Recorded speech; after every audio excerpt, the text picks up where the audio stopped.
Hi, Ms. Morphew here. Have you started to look for some information, perhaps starting with online searches, as many of us do?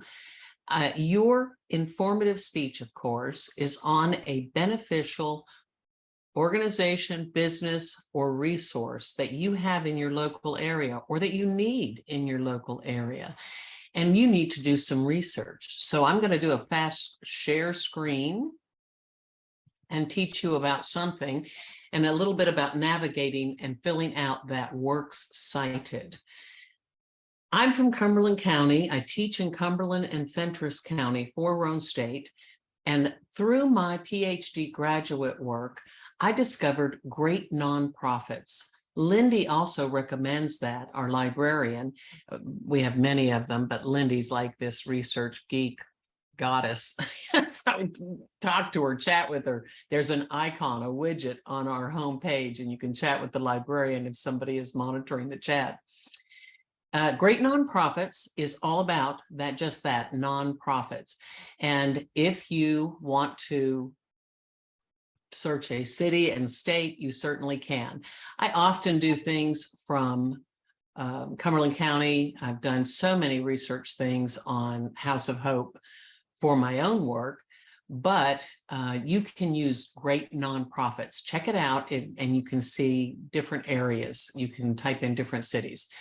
So I often use Cumberland. So I went to Fentress and I did Jamestown, Tennessee, or I should probably do Fentress County. And I found this one I've never seen before. So in Great Nonprofits, somebody hasn't claimed this business, but it offers nonprofits. So if you work with an organization that hasn't claimed their business, they can do so, and they can do so for free. It provides lots of information and stories, and users can post stories. So you might be able to get a quote from that if your organization has some feedback online. It also offers them an opportunity to have a donation. It tells what their nonprofit number is, and that's the thing. Go check that out. Phone numbers and contact information. So even for this one that's not been fleshed out, you can see some information. Knowing the name of this, Fentress County Education and Community Enhancement Foundation, which provides some of their high school students with scholarships for college, I took that name and I found another link in my little online search called Cause IQ, and look at the data that gives you. What an interesting amount of information. In college, we don't just want to go with what we already know or with what Uncle Bob says, or even what the president of the foundation says for a certain group. Although a quote from that could be called an interview when you get to Citefast. But look at all of the different grants that they did, who works there. So you might be able to call somebody up for an interview or find their email. All kinds of forms. By the way, a Form 990 is what all nonprofits have to submit each year for their taxes. And it gives all of the data about how many people work there, and if it's been filled in, if they actually submitted it, how much money they brought in, what their expenses were. So different things you can find out.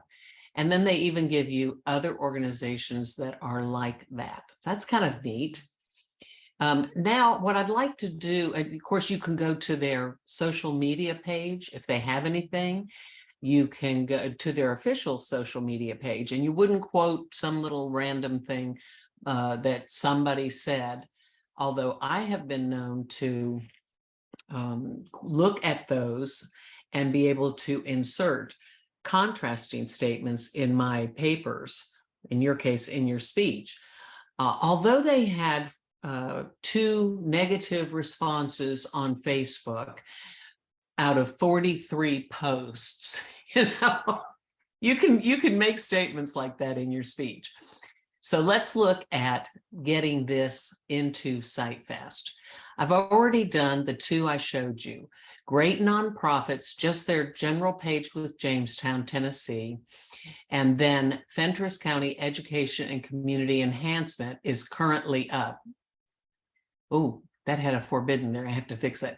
No, it's not currently up. That's another one. This is the last one I did with the cause IQ you saw.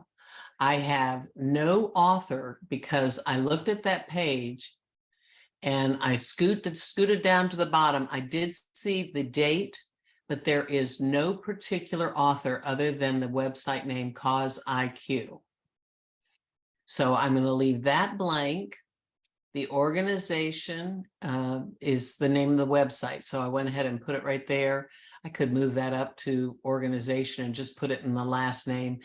The big details you just want to get in the generally right place. This is going to make a citation, our third citation.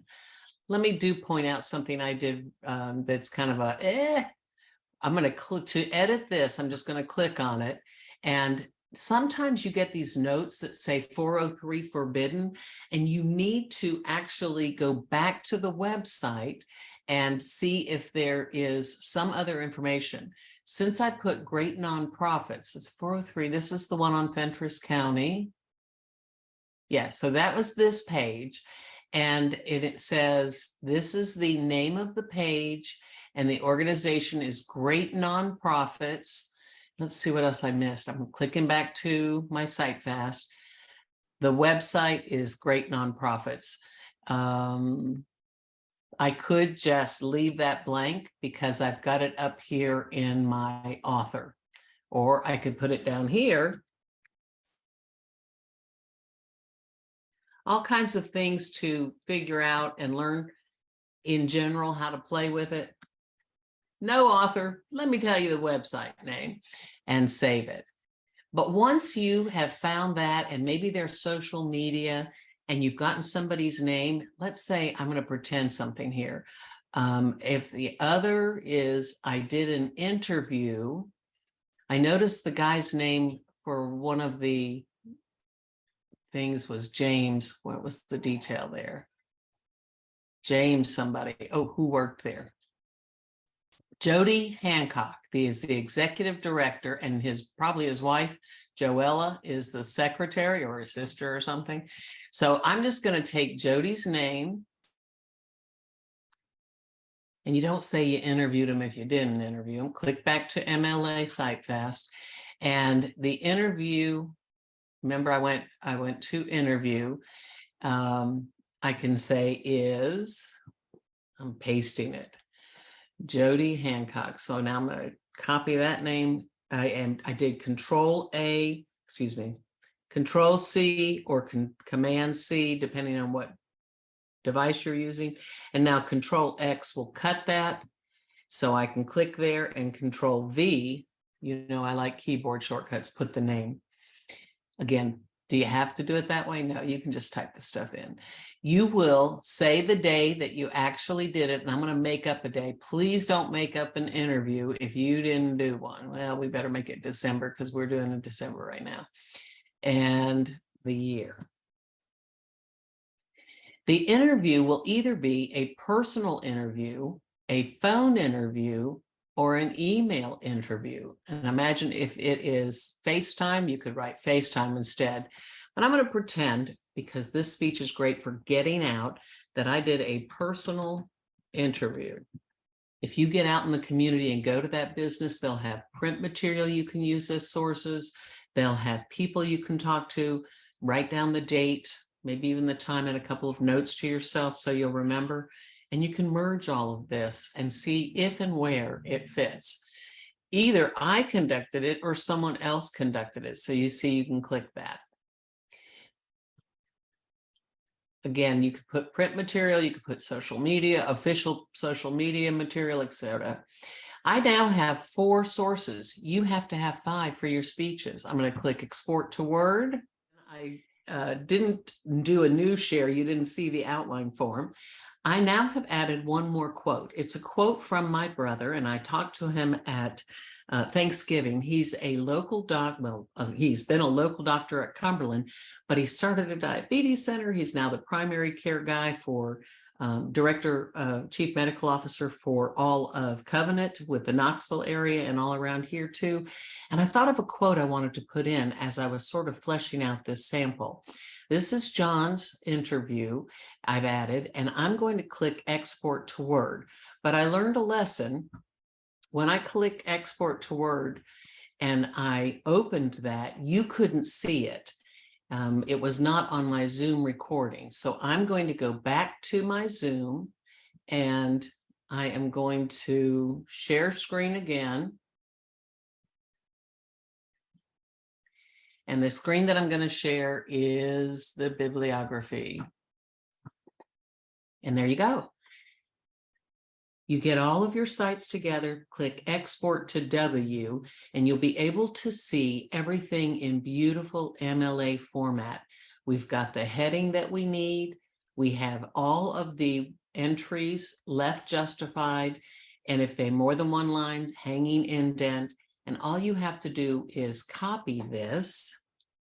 I did Control-C, Command-C, paste it into your informative outline. I've begun to flesh out an outline here, listing a few things like the specific purpose, usefulness to my audience, what my audience is going to be able to do by the end of this presentation, and what visuals I want. By the way, you don't have to say those out loud. That's just important information for a speaker to understand before they get started. It helps you craft your message.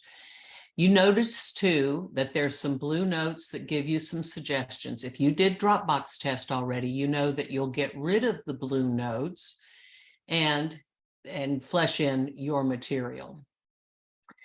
I've even put in main points, main point 1, started with 2 there, 3's got some, and put my transitions in. Here's the quote that I wanted to suggest as a good benefit to Fentress County.